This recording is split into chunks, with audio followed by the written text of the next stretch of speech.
Brought to you by GTA, your island, your network. They're all in for acting Guam Police Chief Captain Steve Ignacio. Talking about former police chiefs James Marques and Frank Ishizaki. Ishizaki tells KUAM News Ignacio is fit for duty, both physically and mentally. He's not a nutcase, he's not a crazy, he's a very sane, rational, and responsible person. So if he's very sane and stable, why do you think the psychologist would say he's not fit for duty?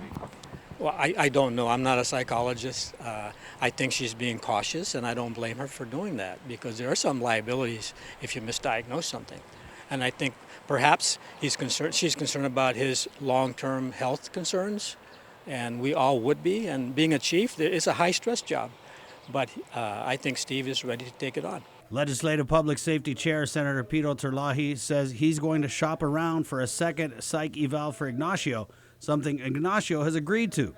And Chief Marques says whatever the end game is, it needs to be done sooner rather than later. It's only fair for the community and the department itself that they come to a conclusion, whether they do another eval or not.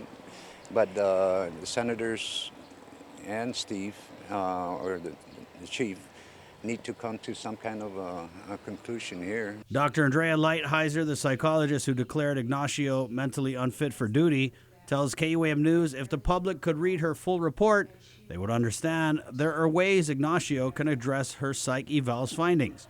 Ishizaki, meanwhile, provided more insight into the situation. Insight, he says, came from Acting Chief Ignacio himself. I did speak with Steve after this news first broke a couple weeks ago, and he assured me that there's nothing wrong with him, and there's a misunderstanding about whether he had a very serious heart condition at one time, and the psychologist, he told me, was concerned about how that might impact on his emotion and stability.